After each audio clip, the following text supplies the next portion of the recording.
Hello guys, welcome back to TFD with another video. And man, it looks like Coach Stephanie White has given yet another interview. For this one, we gotta head straight up to Indy. Let's get it, let's go. Now, I've talked about this before, during the off-season especially.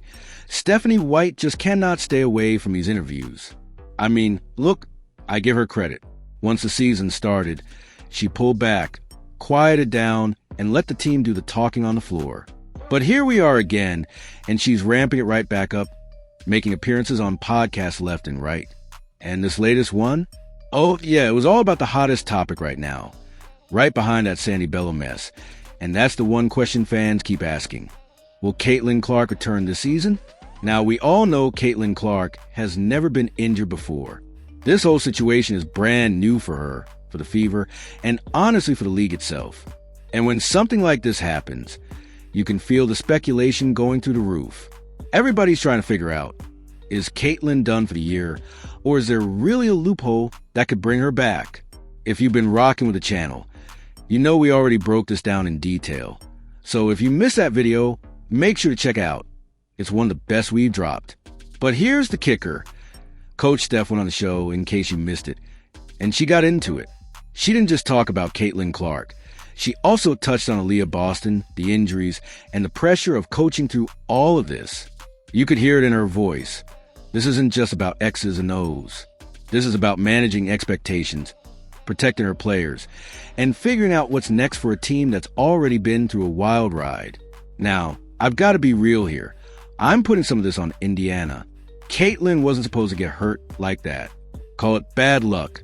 Call it management. Call it whatever you want.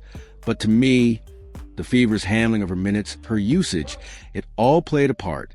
But that's neither here nor there. The main story is still the same. Could Caitlin Clark shock the league and come back this year? So with all that being said, let's roll this interview. Let's hear from Stephanie White herself and break it down. You know, and it's been a roller coaster. I mean, as someone who's had multiple injuries, like I can say that it's hard being away from the team, and it's hard not doing what you love to do. But what I've absolutely been so proud of her for is her continuing to pour into her teammates. I mean, she is the number one cheerleader on the sideline. She continues to be engaged in everything that we do, talking to her teammates, communicating what she sees to them, communicating what she sees to us. You know, being a cheerleader for them, talking in huddles. You know, it sucks when you're not able to play, but you also can gain a different perspective when you're watching from the sidelines. You know, see it a little bit more from a coach's perspective, from a coach's point of view. And you know, I don't doubt that Caitlin Clark is always hungry, but you are hungrier when you're not able to participate. And I think this season, you know, has she's regained a new perspective, a different perspective. We have been able to watch her navigate that in the classy, mature way that she does everything else. And I have just continued to be impressed by how she pours into and leads this team. As a coach, you've been able to work with lots of generational talent. I mean, Tamika Catchings, NaLyssa Thomas, now Caitlin Clark. Is there any similarities that you see in terms of a through line with some of these generational type of players? I think first and foremost, they are incredibly competitive. The most competitive players on the team. There's no doubt. You know, they refuse to lose. They want to win everything, whether it's a drill, a half court shot, you know, the ball game, whatever it is. You know, the willingness to do all the things that it takes to do that. You know, I think the other thing is just the way that there's a work ethic and there's a work style. Right. Like you can be in the gym for a long time and get very little accomplished, or you can be in the gym from a purposeful standpoint and get so much accomplished. And the way that they work, how purposeful they are in everything that they do, not taking plays off, you know, not taking possessions off, not taking workouts off. It matters. It matters. And that's a separator. You know, every player in the WNBA is an elite talent and a great player. And what separates the best of the best is that work style as much as their work ethic and their commitment to being the best that they can be every single day. And that competitive spirit, competitive fire. I want to dive into the playoffs. You said your win of the week was stealing one in Vegas in game one. What impressed you the most about your team in game one? Our discipline on the defensive end of the floor. No, we didn't do everything perfectly, but we played with multiple levels of effort. We stayed disciplined and defended without fouling, which was going to be a key for us. We have to keep Vegas off the free throw line, and we have to stay disciplined in terms of our coverages and our point of attacks. And you cannot give a team like Vegas all three areas. That's scoring in the paint, scoring from the 3-point line, and scoring from the free throw line. And we were able to neutralize a couple of those areas. And that's what we have to do. So I was really pleased with our defensive execution and our defensive discipline. Yeah, and A'ja Wilson went 6 for 22 in that game. How do you prepare for a player like A'ja Wilson in the Aces? How do you prepare for a group like that? I mean, I think the biggest thing is, she's the best player in the world. You're not going to take away what she does best. She missed a lot of shots that she typically makes. We just have to try to keep her off balance and try to make her shots as tough as possible. I think AB was quoted as saying, "I just tried to be annoying," and that's it. I mean, you just have to try to make it as difficult as possible. She's gonna do what she does best. There's a reason she is a 4-time MVP of this league. But we can't allow A'ja Wilson to go off and then allow them to get, multiple 3-point field goals for everybody else on the roster, and then allow them to get to the free throw line. And they are at their best when that ball is moving. It is pinging. They are sharing the basketball. So we have to try to be disciplined enough to force them to play off the bounce, to force them to hit tough twos, to make them be individual playmakers, as opposed to consistently putting us in rotation and getting exactly what they want on the offensive end. A lot of the headlines called the Fever the underdogs when it comes to, semifinals matchup. Do you guys view yourselves as underdogs in this point of the season? I don't think we really view ourselves as anything other than just wanting to go out and to compete every single day. We don't listen to the outside noise.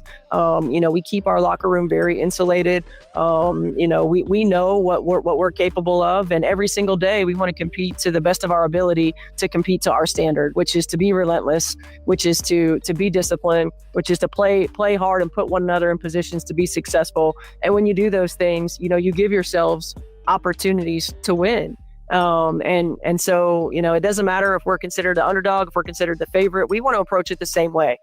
So we try not to get caught up in all of that. We try to just show up to work every single day and play hard for each other.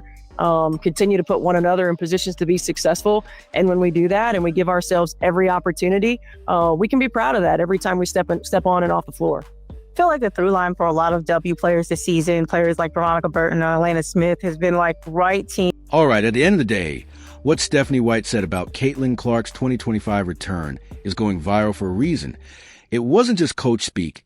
It was raw truth. White laid it out clearly. This isn't just about talent. It's about the hunger, the fire, the relentless competitive edge that separates generational players from everybody else. And when you listen to her talk about Caitlin, you realize she's not just hyping her star player. She's putting Clark in the same breath as legends like Tamika Catchings and Alyssa Thomas.